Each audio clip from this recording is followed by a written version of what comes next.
हिंदुस्तान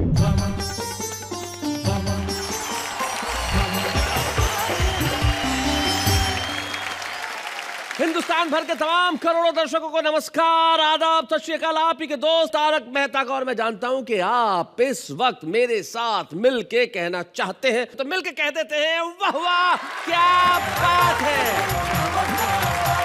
दोस्तों देखिए ना, मेरी बेताबी भी, मेरी बेसब्री भी कि मैं मेहमान बन के आपके घरों में आ ही जाता हूं। मेहमान क्या खूबसूरत लफ्ज है। हमारे देश में कहा जाता है अतिथि देवो भव, यानी अतिथि देवता का स्वरूप होता है, लेकिन कुछ लोग लिटरल मीनिंग के अंदर ही उसका प्रयोग करते हैं। अतिथि यानी जिसके आने की तो कोई तारीख हो लेकिन जाने की कोई तारीख नहीं हो। अतिथि घर में आता है तो ऐसा महसूस होने लगता है जैसे रूलिंग पार्टी में कोई विपक्ष का सदस्य आ गया हो। विपक्ष के सदस्य से मुझे याद आया, मेरी भी एक सदस्य है जो अक्सर मेरे विपक्ष में रहती है। आइए मैं बुलाता हूं उन्हें जो मेरे वामांग नहीं लेकिन दक्षिणांग रहती हैं।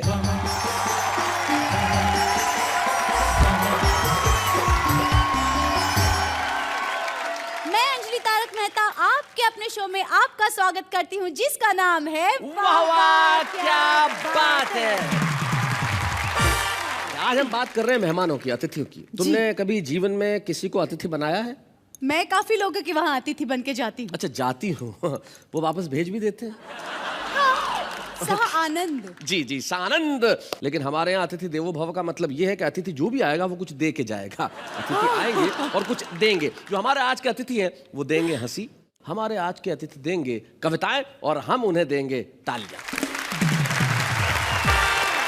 क्या बात है। हमारे तीन साथी हमारे साथ उपस्थित हैं। हमारे साथ अजमेर राजस्थान के रास बिहारी गौड़ हैं, जो न जाने किस निगाह से मुझे देख रहे हैं। क्या है, मैं सही जगह नहीं घूर पा रहा हूँ इसलिए। अच्छा,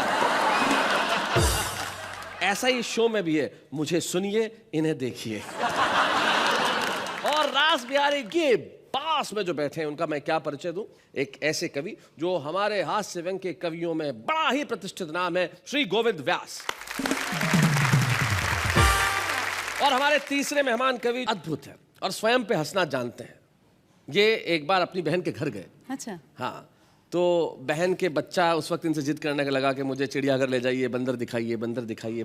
तो इनकी बहन ने तुरंत कहा, बेटा क्या करते हो जब तुम्हारा मामा खुद घर पे आया है, और वो भी जीन्स पहन वो भी जीन्स पहन के, और तुम बंदर देखने चिड़ियाघर जाना चाहते हो। मतलब ये खुद पे हंसने की कला जो है ये सिर्फ संदीप शर्मा में। हम जोरदार तालियों से स्वागत करते हैं संदीप शर्मा।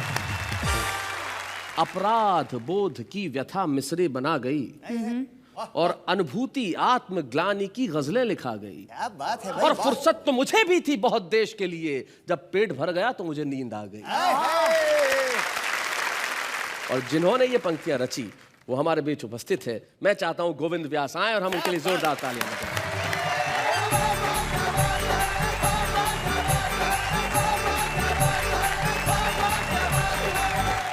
जब मैं 14-15 साल का हूँगा, यूनिवर्सिटी में घुसा था, तो देखते ही मुझे वहाँ का माहौल ऐसा लगा कि कविता अपने आप फूटने लगी।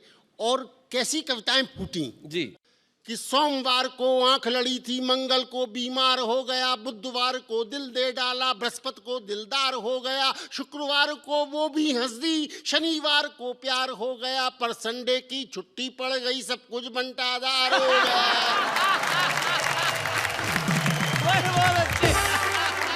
ये 45-50 वर्ष पुराना गोविंद व्यास था। लेकिन फिर ऐसा लगा प्रेम मोहब्बत और ये सब मजाक के साथ साथ कुछ आगे बढ़ना चाहिए जी। तो आगे बढ़ा तो मुझे लगा कि इस देश के बारे में, परिस्थिति के बारे में कुछ सोचना चाहिए।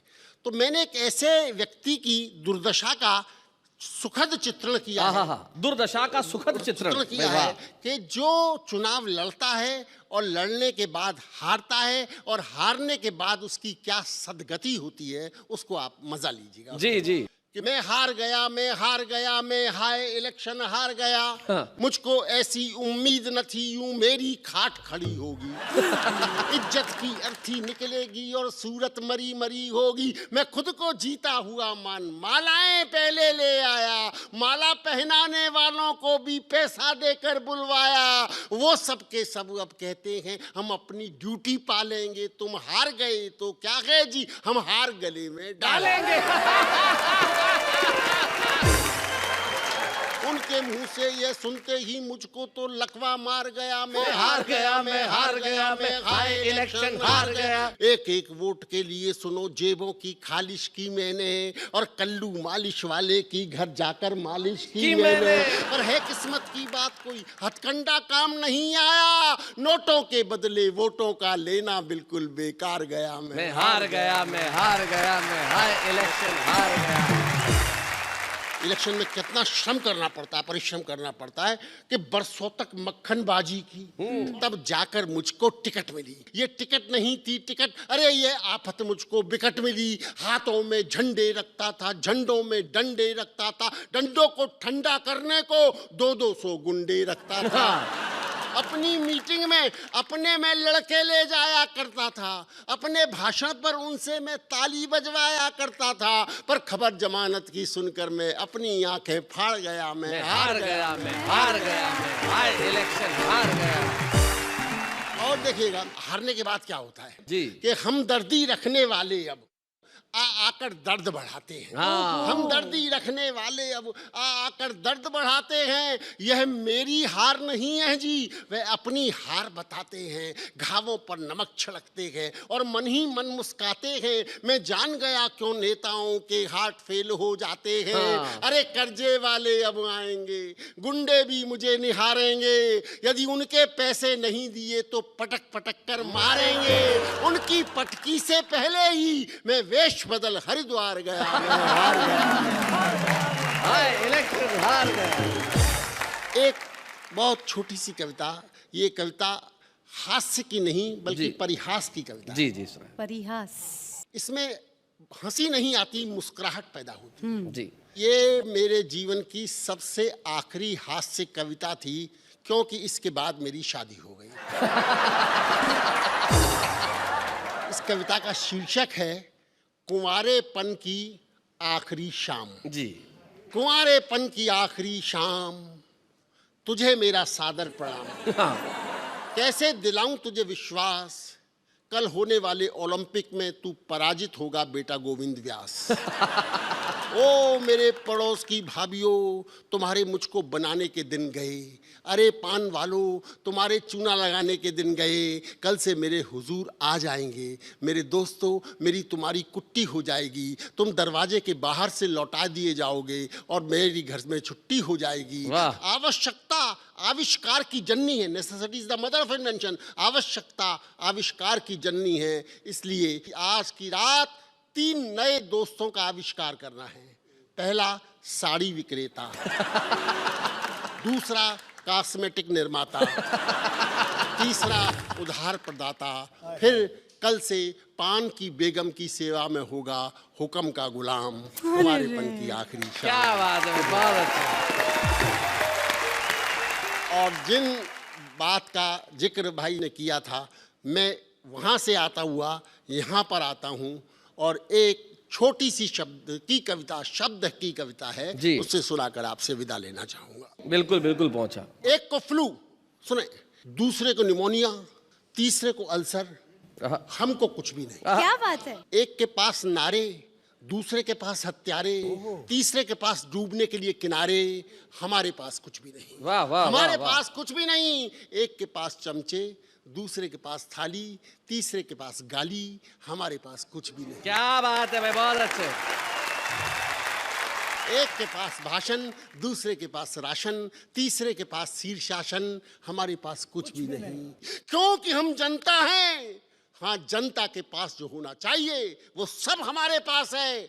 हमारे पास जवान भूख है, हमारे पास बूढ़ा इतिहास है, वाह वाह। हमारे पास काला भविष्य है, हमारे पास कीचड़ में सनी हुई सभ्यता है, हमारे पास आस्तीन से लिपटा हुआ पड़ोसी देश है, हमारे पास जिंदगी भर का कलेश है, क्योंकि हम जनता हैं। भाई वाह वाह वाह भाई, क्या बात है।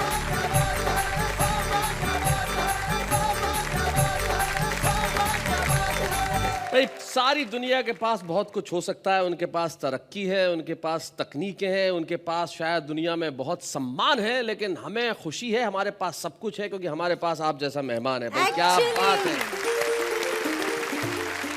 50 साल बाद भी ये जो तेवर है वो वैसे ही हैं। तब एक शेर, सिर्फ एक शेर याद आता है कि मियाँ मैं शेर हूं, शेरों की गुर्राहट नहीं जाती। मैं सिर्फ आपके लिए कहना चाहता हूँ कि मियाँ मैं शेर हूं, शेरों की गुर्राहट नहीं जाती, मैं लहजा नर्म भी कर लूं तो झुंझलाहट नहीं जाती।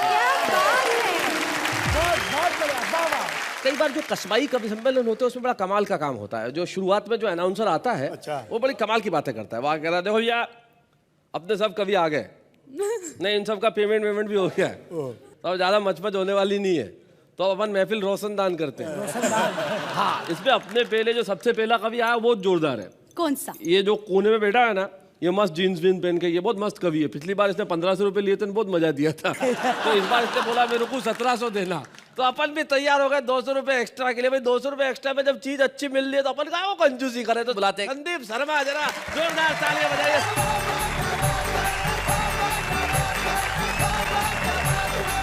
मेरे रेट को राष्ट्रीय स्तर पर खोल दिया 2 शून्य कम करके।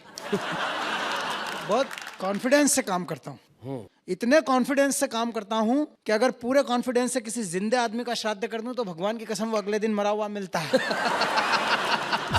और जो लोग मेरी कविताओं में तालियां जोर से नहीं बजाते उनके कर दिया करता हूँ। बजाओ बजाओ बजाओ बजाओ, जोर से बजाओ। जितने डरपोक थे उनने सबने बजा दिया। 21वीं सदी की बहुत बड़ी विसंगति है भाई साहब, हम लोग सब जल्दी में रहते हैं। आपको जो मिलेगा जल्दी में मिलेगा। वो एक व्यक्ति आ रहा था इधर से, दाएं हाथ से साइकिल से, इधर जा रहा बाएं हाथ की तरफ। मैंने उसको पकड़ा, मैंने कहा क्यों रे इधर कहाँ जा रहा है तू? बाएं हाथ की तरफ, तुझे तो इधर जाना है दाएं हाथ की तरफ। बोले भाई साहब बहुत जल्दी में, वो हैंडल ही मोड़ने का टाइम नहीं है। जल्दी में अपने उद्देश्य भूल गए, लक्ष्य भूल गए, सिर्फ भागना याद रह गया। असल में कवि सम्मेलन में जा रहे थे, वो जोरहाट के पास कहीं एसी में अंदर बैठे हुए हैं गाड़ी में। मैं ऊपर कोई स्टेशन आया, वो एक आदमी जा रहा जल्दी में, मैंने उससे ऊपर से पूछा भाई साहब कौन सा स्टेशन आया यार? वो झांका खिड़की के बाहर, बोले पुरुष प्रसाधन। तो आइए मैं जल्दी में आपको एक मेरी प्रसिद्ध कविता सुना देता हूँ। कविता का शीर्षक है ढंग की नहीं है। अच्छा, ढंग की नहीं है? मैं नहीं कह रहा हूँ, क्या करें, सारा देश कह रहा है ढंग की नहीं है। मंदिर में पूजा करने जाओ पंडे ढंग के नहीं है। हाँ, मंदिर में पूजा करने जाओ पंडे ढंग के नहीं है, मसान में मरने जाओ कंडे ढंग के नहीं है, लाल नीले हरे पीले झंडे ढंग के नहीं है, एक भी राजनीतिक पार्टी के हथकंडे ढंग के नहीं है, टेस्ट में जब तो वनडे ढंग के नहीं है। मुर्गी अच्छी कहाँ से आएगी जब अंडे ढंग के नहीं है? बहुत अच्छे। जंगल में घूमने जाओ मोर ढंग के नहीं है। हाँ, सत्ता के गलियानों में ढोल ढंग के नहीं है, पहलवानों के बाजुओं में जोड़ ढंग के नहीं है। अरे पुलिस वालों का क्या भरोसा जब चोर ढंग के नहीं है। हिंसाग्रस्त कश्मीर की वादी ढंग की नहीं है, बहुत मेहनत से धोई पर खादी ढंग की नहीं है। लगता है इस देश की आजादी ढंग की नहीं। क्या बात है, वाह वाह वाह वाह, क्या बात है, बहुत अच्छे। यथार्थ तो यथार्थ, सपने ढंग के नहीं है। दुश्मन क्या बिगाड़ लेंगे यार, अपने ढंग के नहीं। क्या बात है, वाह वाह वाह। खुशियां तो खुशियां गम ढंग के नहीं है, पर किस किस के नाम से रोए यार, हम ढंग के नहीं। क्या बात है भाई, बहुत अच्छे। इस सारी सृष्टि की संरचना ढंग की नहीं है, पर घर जाके मत कहना संदीप शर्मा धार वाले की रचना ढंग की नहीं है। क्या बात है, वाह वाह वाह।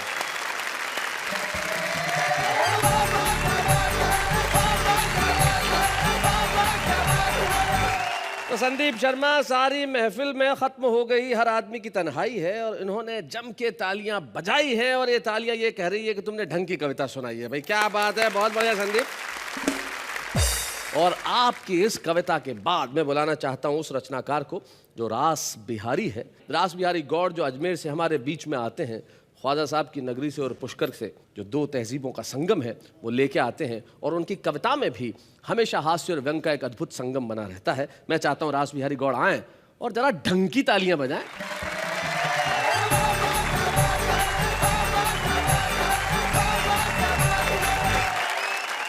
मैं आपको मेहमान बनने की छोटी सी कथा सुनाता हूँ, क्योंकि मुझे भी लगता है, आप सभी को लगता होगा ब्राह्मण के बेटे हैं, हमें भी ब्राह्मण के बेटे हैं, मेहमान कोई बना ले। मैं अपनी कहानी, मुझे भी मेहमान बनने की जैसी और मैंने मेहमान बनने की ठानी जी। सबसे पहले मैंने 1 नंबर दोस्त को फोन लगाया, मैं तुम्हारे घर मेहमान बनकर आ रहा हूं हर हाल में।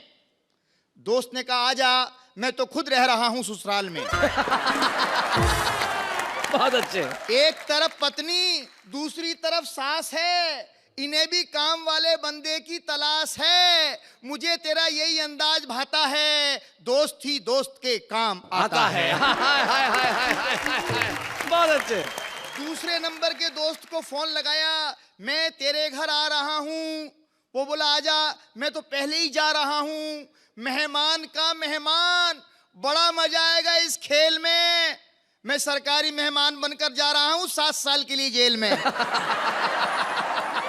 वो मित्र 2 नंबर का था, उसका चरित्र 2 नंबर का था। क्या बात है। क्या बना सीन, फिर मुझे याद आया दोस्त नंबर 3। मैंने उससे तरीके से कहा, यार मेरा तेरे घर आने का मन है, भाभी और बच्चों से मिलने की इच्छा है। वो बोला आजा, बच्चों की परीक्षा है, पत्नी हनीमून मनाने मायके गई हुई है, घर में कोई नहीं है, रात की नींद दिन का चैन हराम है, मेरा भी तीर्थ यात्रा पे जाने का प्रोग्राम है, मुझे तेरे जैसा यार चाहिए, घर खाली रहेगा, घर को एक चौकीदार चाहिए। क्या बात है, वाह वाह। फिर आखिरी में मुझे याद आया कवि संदीप शर्मा। संदीप शर्मा को कहा, यार मैं तेरे घर मेहमान बनकर आना चाहता हूं। बोला दोस्त और कवि में फर्क कीजिए, ये नंबर अभी व्यस्त है, कृपया कुछ साल बाद संपर्क कीजिए। बहुत अच्छे।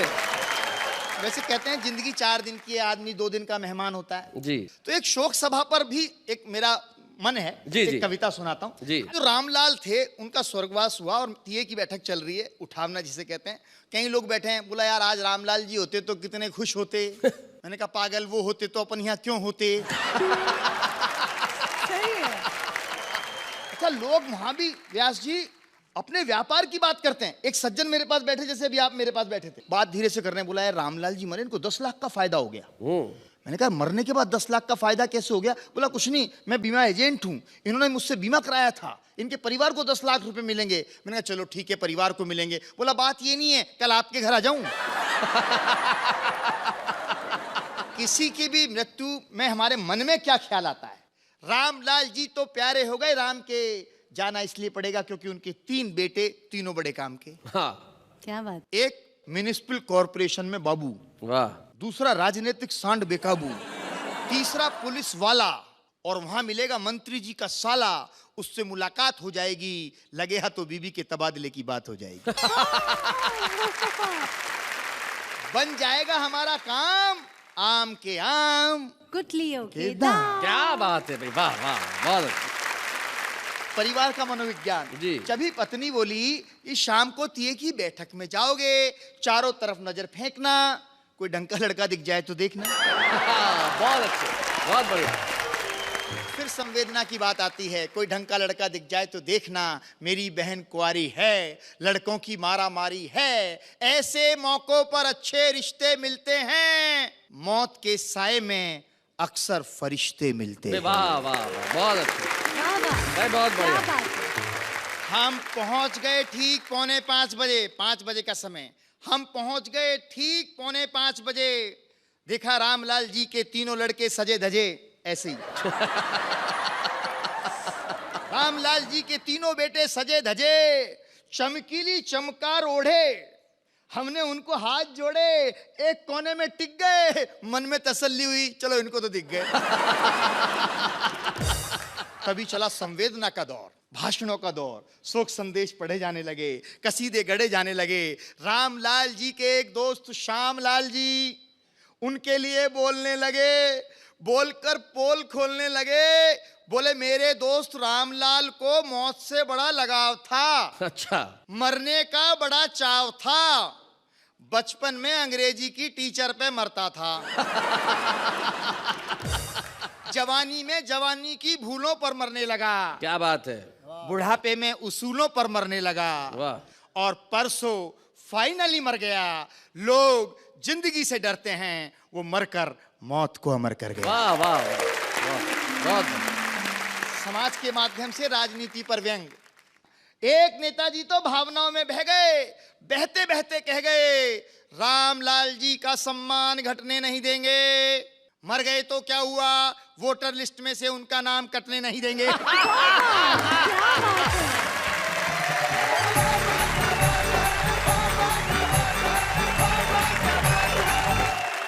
बहुत बढ़िया रास बिहारी गौड़, क्या बात है। आपने कविता कहाँ से प्रारंभ की और जिस मोड़ पे ला के छोड़ी, सचमुच संवेदनाओं का हाल यही हो गया। तब एक शायर खूब शेर कहते हैं कि एक दवात एक कलम हो तो गजल होती है, एक दवात एक कलम हो तो गजल होती है, जब ये सामान बहम हो तो गजल होती है। भूख, गरीबी, मुफलिसी, मरज, बुढ़ापा, औलाद, दिल को हर किस्म का गम हो तो गजल होती है। क्या बात है। वैसे एक बात बताना चाहूंगी, मारवाड़ी लोग, आप हमेशा मारवाड़ी मेहमानगिरी, मारवाड़ियों के विषय में कहते रहते हैं जी। आपके घर भी मेहमान आते होंगे तो आपको बहुत परेशानी होती होगी ना, ये खिलाओ वो खिलाओ, हाँसा नासा। जी नहीं, मेहमान आते हैं तो परेशानी हमें क्यों? क्यों? परेशानी उसे। कैसे? जो आए, मेरे घर मेहमान आए तो मेरे पिताजी ने कहा इनके लिए कुछ लेके आ, मैं टैक्सी लेके आ गया। इससे बढ़िया मेहमान नवाजी क्या होगी बताइए। लेकिन आपने ये जो मेहमान नवाजी का नया लफ्ज हिंदी भाषा को दिया है, मेहमानगिरी, गांधीगिरी, जी जी जी, गुंडागिरी, दादागिरी, मेहमानगिरी, भाई वाह वाह। अरे हिंदी साहित्य आपका सदैव ऋणी रहेगा।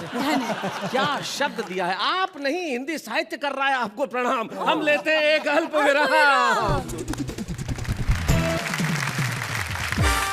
वैसे एक बात बताइए जी, अपने मेहमानों के वहाँ मेहमान जाते होंगे तो क्या हाल होता होगा?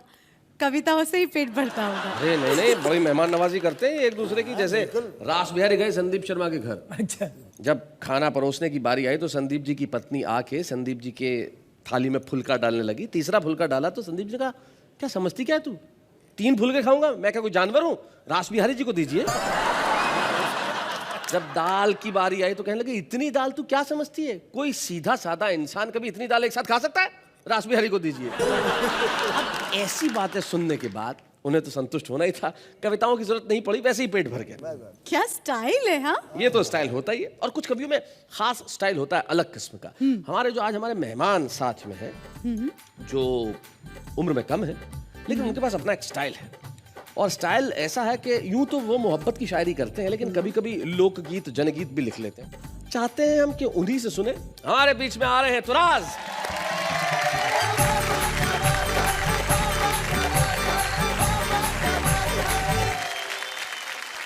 मेरा आप सबको बहुत बड़ा और सेहतमंद आदाब, और उसके बाद मैं अपनी बात शुरू करता हूँ। दिल और निगाह भी ना रहे इख्तियार में, दिल और निगाह भी ना रहे इख्तियार में, पत्थर का हो गया हूँ तेरे इंतजार में। शुक्रिया। इख्तियार में उन बच्चों को बता दूं जिन्हें नहीं पता, और आप भी समझ ले, इख्तियार में दिल और निगाह मतलब काबू में न रहे, जो मेरे नियंत्रण में न रहे, दिल और निगाह। और खासतौर से शेर आपकी नजर के। जी। हालांकि उसने कोई भी वादा नहीं किया, हालांकि उसने कोई भी वादा नहीं किया, बर्बाद मैं हुआ हूँ मगर एतबार। हाय हाय हाय हाय हाय, क्या बात है। एक मतलब और 2 शेर। जी। तुम्हारे वास्ते ये गम उठाने वाला हूँ, तुम्हारे वास्ते ये गम उठाने वाला हूँ, रुको ए आंसुओं में मुस्कुराने वाला हूँ। बहुत अच्छे। उदासियों से कहो जश्न कल की शब कर लें, उदासियों से कहो जश्न कल की शब कर लें, मैं रोज रोज कहाँ मुस्कुराने वाला हूँ। भाई क्या बात है। एक मतलब और 2 शेर। जी। खुशी हमदम अगर होती मुझे रोने को क्या होता, वाह।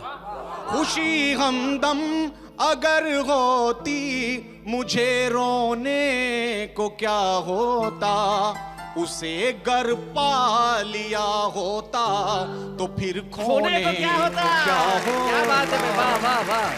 वो मुझसे दूर ना होते मैं उनसे दूर ना होता, ये अनहोनी नहीं होती, तो फिर होने को क्या होता।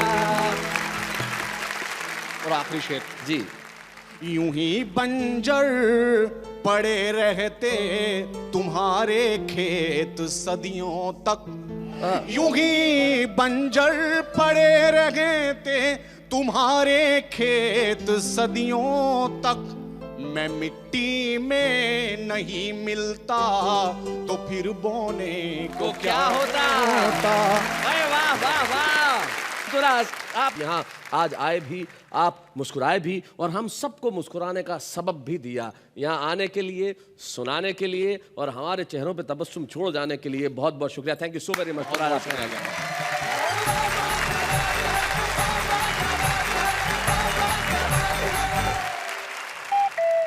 अब क्या देख रही हैं आप?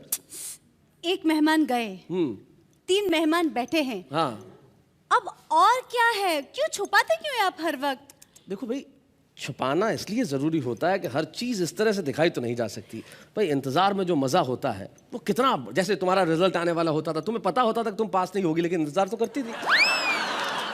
बताइए ना प्लीज, मेरे इंतजार की घड़ी कब खत्म होगी? कौन से हैं हमारे दूसरे मेहमान?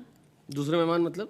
ये छुपे रुस्तम मेहमान जी। अरे तो इतनी बेताबी क्यों है? कविता सुनाने आ रहा, रिश्ता करने नहीं आ रहा है। भाई ये तो ऐसा इंतजार हुआ जैसे किसी लड़की को जब लड़का देखने आने वाला होता है तो वो दरवाजे के पास जो खिड़की बनी होती है उसका पर्दा हटा के बस राह की ओर निगाह तकती है, कब आएगा, कब आएगा, कब आएगा। लो आ गया शैलेंद्र शैलू।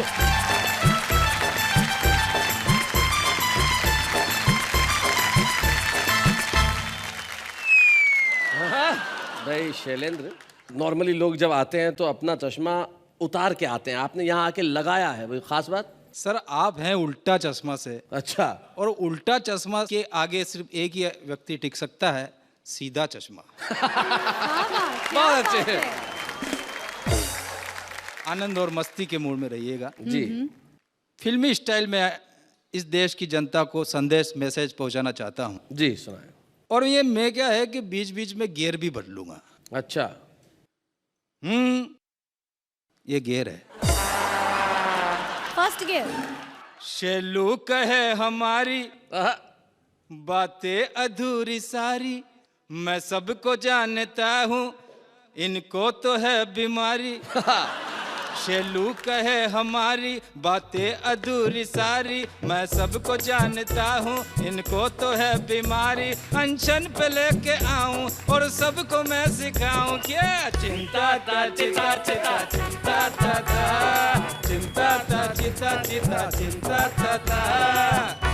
अरे कुर्सी का रोब है, लोकर में नोट है, भ्रष्ट मिजाज है, कल से ठोटी है। सूरत मासूम है, नीयत में खोटी है, कुर्ता सफेद और ढीला लंगोटी है। चिंता था चिता चिता चिंता था चिंता था चिता चिता चिंता था।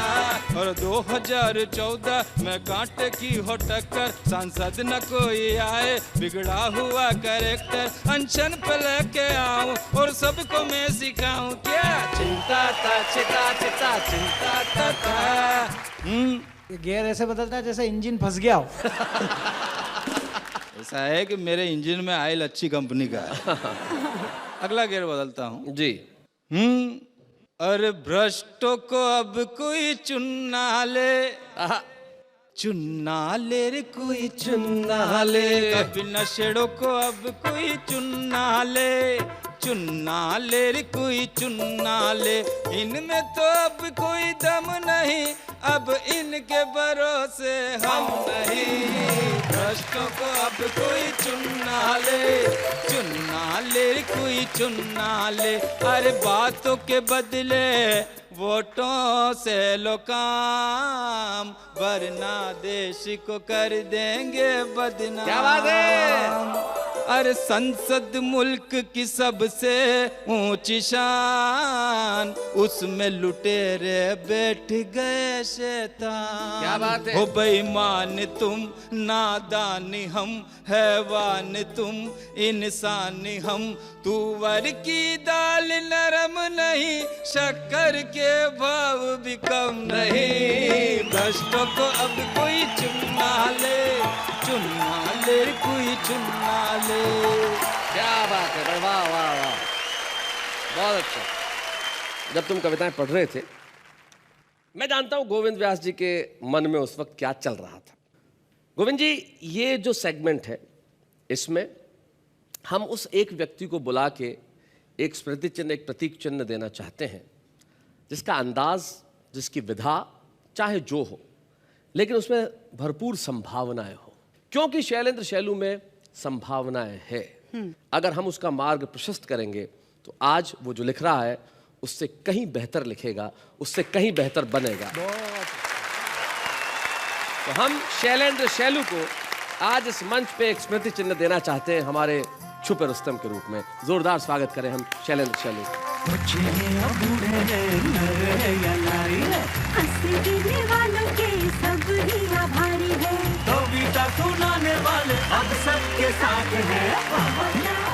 भाई क्या बात है, आज हम आपके घरों में मेहमान बनकर सिर्फ आए नहीं हैं हंसाने के लिए, लेकिन साथ में कुछ ऐसे मेहमान भी लेके आए हैं जो आपको दे रहे हैं सिर्फ हंसी ही नहीं, साथ में संदेश भी, उसी कार्यक्रम में जिसका नाम है वाह वाह क्या बात है।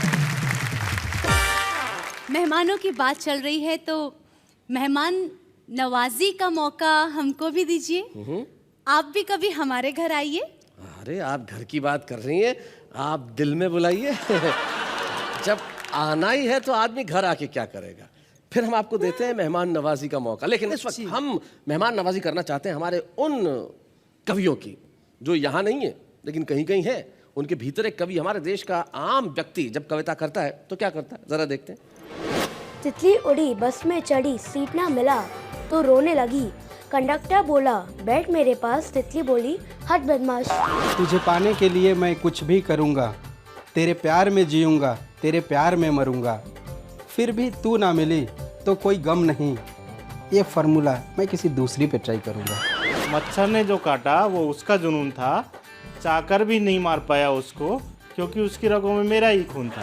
तुम्हारी याद दिल से जाने नहीं देंगे, तुम्हारे जैसा दोस्त खोने भी नहीं देंगे। रोज शराफत से SMS क्या करो, वरना एक कान के नीचे देंगे और रोने भी नहीं देंगे।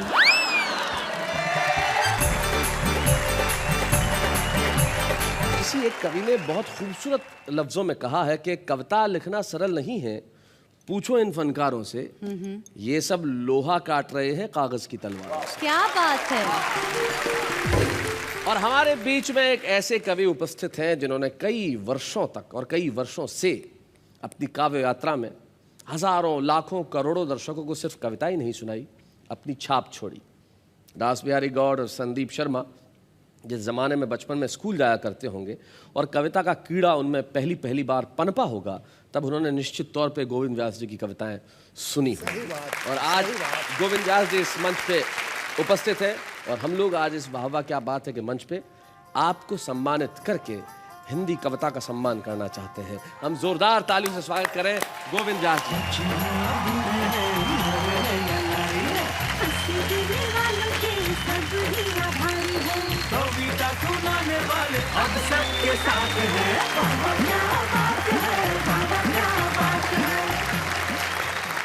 हमारी एक परंपरा है कि जब भी हम किसी कवि को यहाँ सम्मानित करते हैं, उसके परिवार का, उसका कोई प्रियजन यहाँ उपस्थित होता है।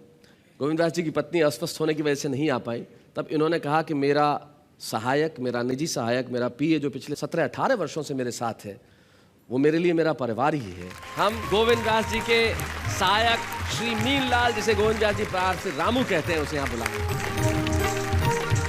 गोविंद जी एक बार इतने अस्वस्थ हुए थे कि उन्हें पक्षाघात हो गया था और पैरालिसिस हो गया था, और उस वक्त अपनी सारी याददाश्त वो खो बैठे थे। तब रामू ही था जिन्होंने फिर से इन्हें क ख ग 1 2 3 की गिनती सुनाई और सिखाई, और याददाश्त लौटाने में बहुत बड़ी भूमिका निभाई। क्या बात है। तो रामू, आप क्या कहना चाहते हैं अपने सर के बारे में? ये तो मेरे सब कुछ गुरु है, पिताजी है, सब कुछ मेरे है। जो भी शिक्षा है इन्होंने दिया मुझे, जो भी इस लायक बना है इन्होंने बनाया मुझे आज। क्या बात है रामू, बहुत बहुत धन्यवाद। जाते जाते शकील जमाली साहब के दो शेर मुझे याद आते हैं जो कहना चाहता हूँ। वो कहते हैं कि खाने को तो जहर भी खाया जा सकता है, खाने को तो जहर भी खाया जा सकता है, लेकिन फिर उसको समझाया जा सकता है, और सबसे पहले दिल के खालीपन को भरना पैसा सारी उम्र कमाया जा सकता है। तो हम दिल के खालीपन को भरने के लिए आएंगे, आपको कविताएं सुनाएंगे और आप हमारे साथ यही कहेंगे, वाह वाह क्या